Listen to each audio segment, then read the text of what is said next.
A few days ago, I made a tier list of every Mario game, platformers and RPGs. And I enjoyed making that. I enjoyed sharing basic opinions on the Mario series. So I thought today I would do it again. This time, Pokemon. And this is more interesting because I am much more opinionated on Pokemon games over Mario games. And I guess I would say, more controversial opinions about these games. Uh, so we got the general ranking. I might actually change E rank to just F, like the standard letter grading system. The haven't played pile. I'm putting 2 games. Right, 2 games, yeah. XD Gale of Darkness and Colosseum. I haven't played those. So it's just main series and remakes that we're dealing with today. Um, I know I put these in the haven't played pile, but there's actually a few games here that I haven't played, but I will still be giving a ranking on, unlike last time. This is because there are games that I have not played, but I know enough about to be able to form an opinion on if it's good or bad. These games, I haven't seen enough to know really anything. I don't even know the plot. I've never played it, seen like clips of gameplay. Like, other than that, nothing to go off of. So I'm putting those in the haven't played pile. But this is just more so haven't gotten enough knowledge of. So some games, like, I haven't played Platinum, but I played Diamond and Pearl, and I know what Platinum changed, so I can still give an opinion on that. I can still say if changes were good. From, like, Let's Plays I've seen, or just, like, general online what I've heard about the game. I can form opinions on these. Like, pretty much a lot of the third versions, so I'll just, I'll get this out of the way. The games on here that I will be ranking, but I haven't played. Platinum. Fire Red Leaf Green, Emerald. I only just beat Legends Arceus, the main story, as I'm recording this. And Brilliant Diamond, Shining Pearl, I'm, like, going through post-game stuff. I haven't dealt with the island, but I've done that in Diamond and Pearl. I'm assuming it's the same. Other than that, I'm fairly knowledgeable on, like, all these games. I'm gonna turn on a light. So let's start off with a controversial... Let's start off with a somewhat controversial opinion. Omega Ruby Alpha Sapphire. S tier. Oh boy, I can already tell this is gonna be a pain in the ass to try and explain. Number one, bias. They were the first Pokemon games I ever played back in 2014 when I was like 7. When I was 7, I first played these games. They were the first Pokemon games I ever played. It's also why, to this day, Mudkip is still my favorite Pokemon. That was the first one I ever picked. Like, the gameplay is pretty stellar for Pokemon games. Like, the battling mechanics just work well. Like, certain types are much more viable compared to the original Ruby and Sapphire due to the Gen 4 special physical split. Mega Evolution is one of my favorite mechanics in these games, in general. I wish they, like, kept it as a big thing. And Gen 6 introduced that, and I love it. Difficulty, considering I was, like, 7 when I first played these games, I found them a fair enough challenge. I haven't played them in a few years, but I bet you if I did, I'd find them pretty easy, though. Difficulty is something they could work on, but here's the thing. Story still as great as ever for Gen 3. Gameplay, as I just said, amazing. Soundtrack, beautiful. The region itself is a bit iffy because of all the water. I know, very original complaint, but I gotta agree. Like, half the thing is just water. You just surf half the map. Then, like, the Delta episode. The post-game is kind of weird, because, like, they don't have the, Battle Frontier. That's a bit weird. I can handle the Battle Mason. I can handle the Battle Resort. But I fucking love the Delta episode. Like, they weren't doing exactly the Emerald plot was the game. They were doing the Ruby and Sapphire plot, which is fine. But they still gave Rayquaza something in the post game. That is something I wish they did in Brilliant Diamond Shining Pearl, instead of just like a room in Ramona's Park where you find Origin Form Giratina you have to fight to get the Greasius Orb. I wish they had like a whole post game story focused on Giratina. That's something they could have done, but they didn't. Again, I want to go through Pokemon games like on the channel, just full on reviews. I'll leave that there. And I'll share it about like my full opinions in depth. Like, I don't know, whenever I get to around to doing that, which will probably be in like years from now, because I got a full schedule of videos already. Now, why don't we talk about a less controversial opinion? Because I know people might always shit on these remakes, because, like, you know, Gen 6 bad or something. So let's talk about my other favorite Pokemon games, Black and White 2.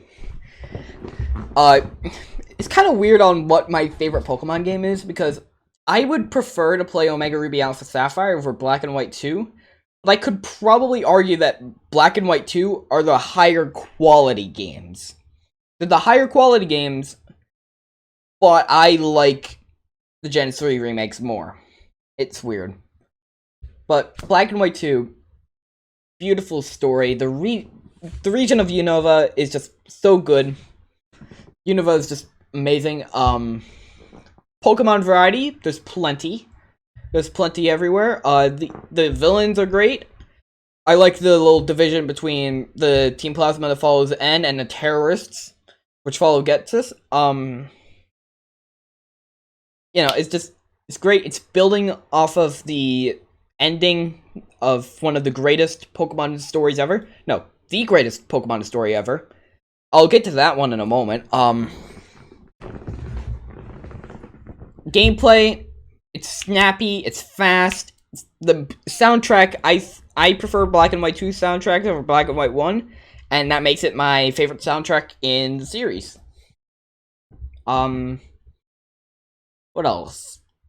Gameplay, story, music. Yeah, I think that's really all there is to say. Going back over to controversial opinions, Diamond Pearl are D tier. Because they just have very slow gameplay. Like, the battles drag on, the pacing is very weird, which Platinum fixed. But I'll get to Platinum in a moment, at some point in this video, but, pacing is weird, HMs are abundant, and they're a pain in the ass, which is one of my favorite changes in recent games. In fact, I think that's my favorite change in recent games. HMs, weird pacing, slow battles, very difficult, and not like a difficult fun way. Like when I played this game like 5 years ago, which was like the last time I played Gen 4, well, last time I played Diamond and Pearl outside of the remakes, like I found myself grinding way too much for levels, because everything I felt like would just one-shot me, and it was not fun. Like, the story's cool, I guess. The music is neat. The Sinnoh region is cool. But, like, I just really do not want to play Diamond and Pearl again if I can. Although, I will talk about Platinum right now. And I'm kind of leaning more on the A, like, low A, high B on this. So, I'll put it on A to be generous.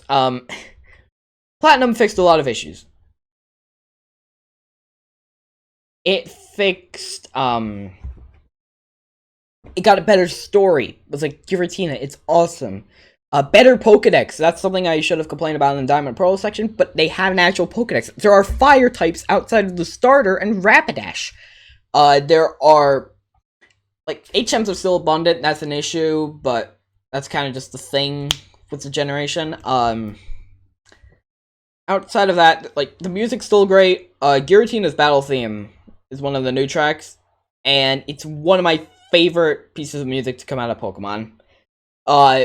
Also we got, better Pokedex, snappier gameplay, faster pacing, or just better pacing.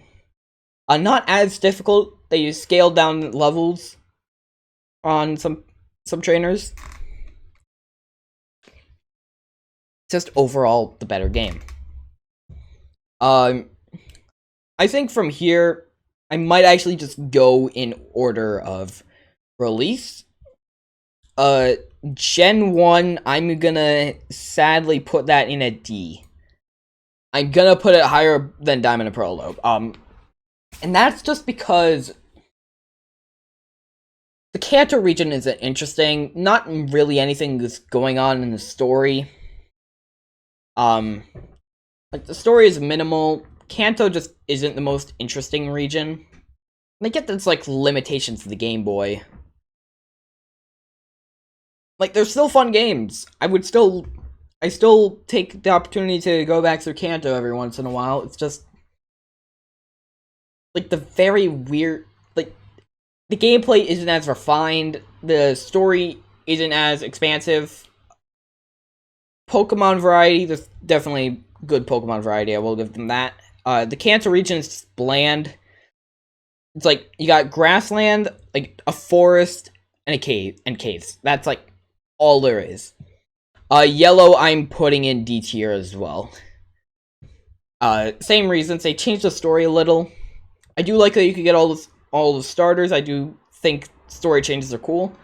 But just, again, overall, doesn't fix my issues with Kanto. And that's not really something... And that's not Yellow's fault for not fixing them. They're just kind of things you can't really fix. You can't just completely change the layout of a region.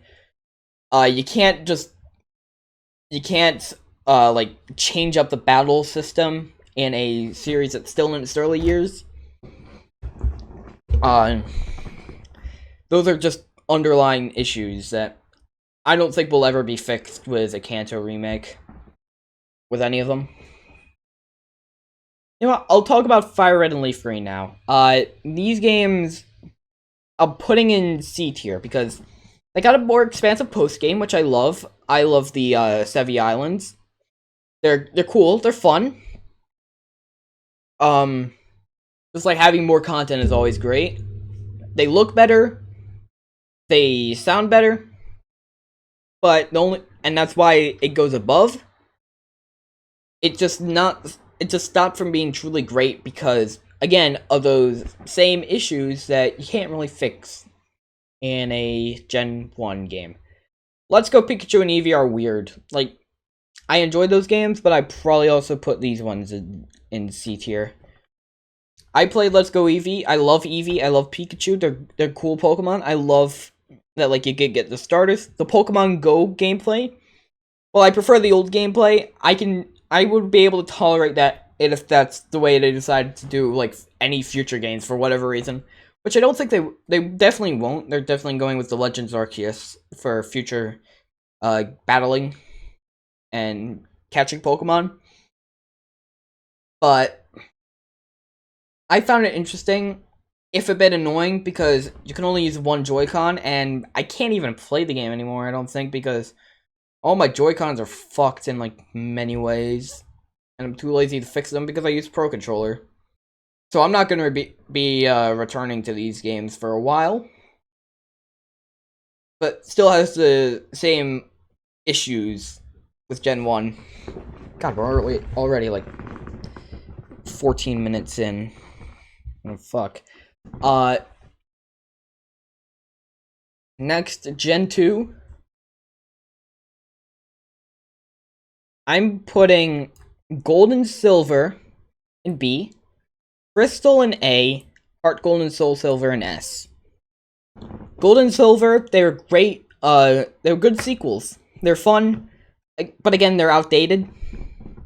Like, I found Team Rocket more interesting in these games. I'm not really a fan of Johto's Pokemon, really. It had more content, I like that. And Crystal took those and made it better. Better story. I find that one interesting. And again, with both of those, Kanto is cool. I love being able to go back to our previous region and go through all that in the post game. It's amazing. But Heart Gold and Soul Silver, I fucking hate English because I have issues with the S sound. So the title of these games fucking kills me. But like they took the Crystal plot with Suicune, and they took like the Ho-Oh and Lugia plot as well, and they put those together and made like a truly great game. It looks great. It sounds great. It's like the fastest pace, I think, for a Gen 4 game.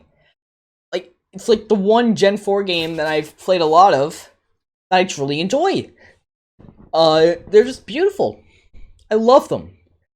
Let's now go on to the other Gen 3 things. Ruby and Sapphire. I'm gonna put these in A. Emerald, I'm hesitant to put it in S. I'm gonna put that in A tier as well. Ruby and Sapphire, like, I love the concept of two different teams fighting against each other. We got Team Aqua, Team Magma, they're fighting each other. Emerald, you deal with both. The legendaries are cool. I feel like this was the start of the modern Pokemon plot formula. Like, the evil team tries using the legendary to take over, but then, like, their plan backfires or something. You have to stop them. That's, like, the general formula was the evil team. That started with this game. Like, Kanto and Johto, Team Rocket were just a mafia. They just took people's Pokemon. Like, the worst they did was, like, take over a radio station. Like, woo. Like, these guys, they tried ending the world, and that's automatically more interesting. Emerald has a better plot as well, and it has a great post-game. But I'm still hesitant to put in S, because I'm actually, I don't know, I might actually, you know what? Fuck it, I'm putting it in S. I just love Hoenn. Only Gen 4 games I want to talk about right now. Brilliant Diamond, Shining Pearl. I'll leave Legends Arceus for the end. I'm gonna put these in B tier. I'm gonna put those in B tier because they're fine versions of Diamond and Pearl. They are improved in a lot of ways, like, not really graphically, but the sound, the music is better. The Grand Underground is awesome.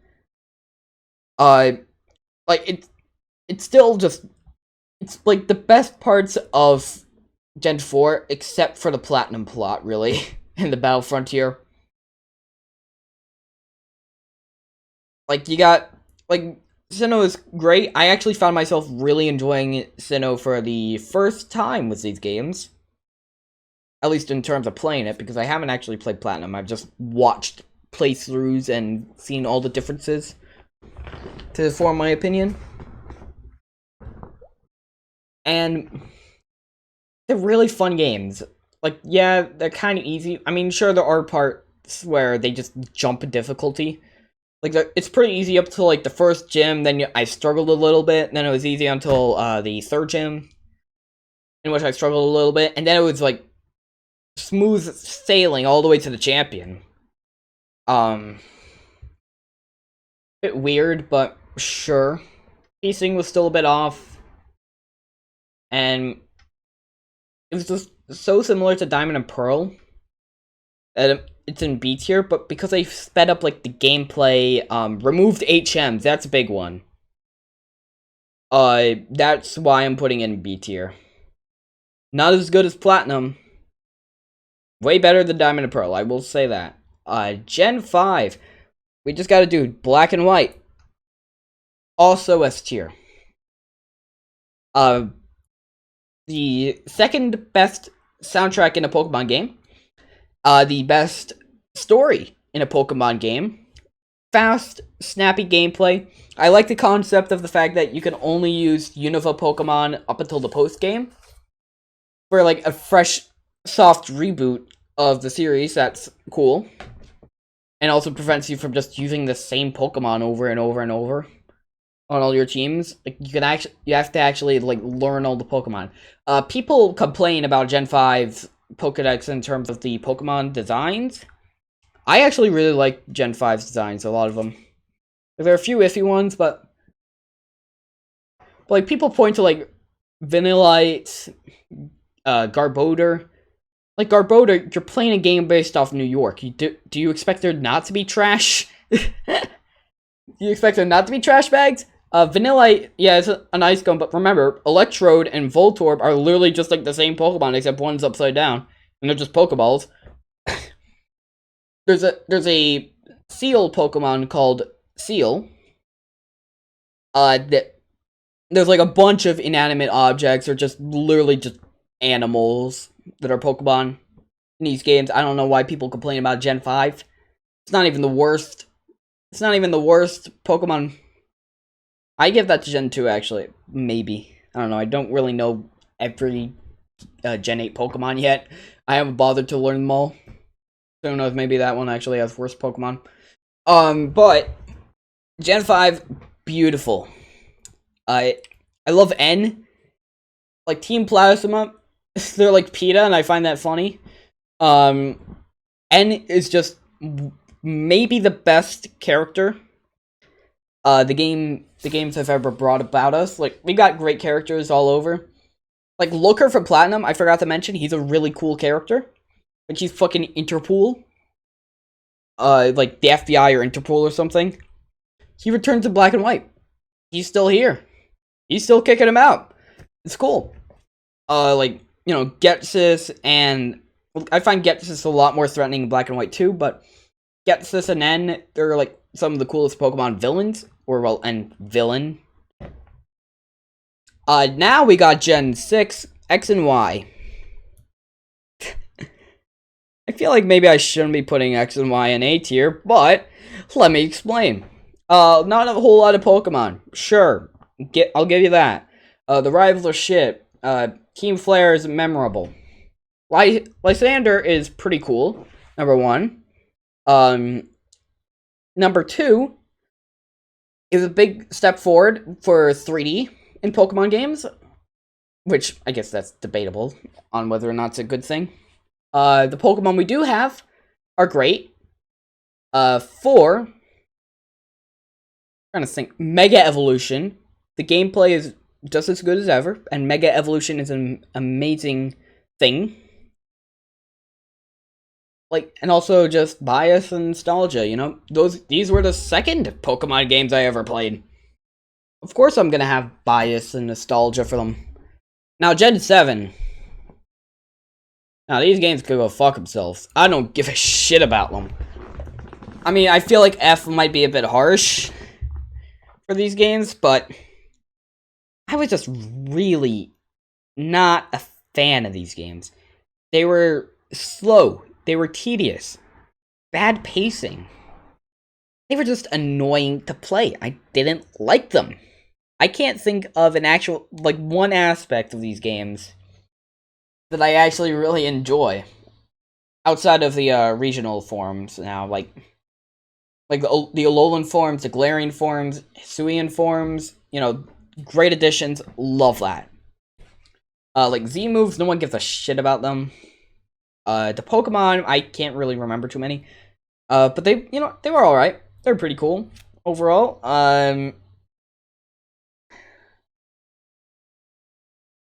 Like, what else is there to say about Gen 7? Like, the plot was just annoying. I didn't really care. If I played them again, I'd most likely end up ranking them higher. But, like, ever since Sword and Shield came out and and that became the new Pokemon game, I just no longer ever wanted to go back to Gen 7. Bit of a shame, though. They had cool ideas. I just didn't really care. Gen 8, though! Oh boy. You guys are gonna get pissed. You guys are gonna get absolutely pissed at my opinions on Sword and Shield, probably. These games, without DLC, I'd put them around like the high C, low B. Not even joking on that. I'd probably put it on B. With DLC, they're actually... I think A might be a bit too generous. Like, yeah, the story is shit. But like the wild areas was such a cool concept. Gigantamax. I mean, sure, they're just big, but bigger is better. Like the new gym challenge shit. I love that. It's hard to rank this game. It's not because I'm afraid of what people will say about me about it. It's just like, am I being too generous to this game? Am I being too kind by putting it in A tier? I'll leave it in B tier. DLC, though, puts it at very, very low A. It's like right on the border between A and B for me. Shit. Like, the DLC is just beautiful. Like, they got all these Pokemon. Like, sure, it's stuff that should have been in the base game, because the post-game was very lacking. I can't live myself. I put Sword and Shield in A tier. Like, the story sucked. Gameplay was fun. That's a good thing. Music just as great as ever for a Pokemon game. They always have great music. I can't think of a single Pokemon game that doesn't have great music. It's really just like the story for me that would put it at like low B tier, but the DLC would be high enough to put it at high B tier, low A tier. I know, very controversial. This was the one I was scared about ranking publicly. But now let's get on to one that I'm sure many people will agree with me on. Legends Arceus fucking slaps. It's a beautiful game. I'm putting it at high A tier. It's kind of on the border of A and S, like I put Sword and Shield. Like, the new gameplay is just beautiful. Like, big open world area. This is what we've wanted. Graphically, it's a bit lacking, though, but it's Pokemon. If you're expecting great graphics, you're in the wrong place. It's like expecting a good story with Mario. Like, the gameplay is better than ever. Music is great as ever. Actually, I didn't really find Sword and Shield, Legends Arceus' music particularly interesting. Like, they had like 2 battle themes.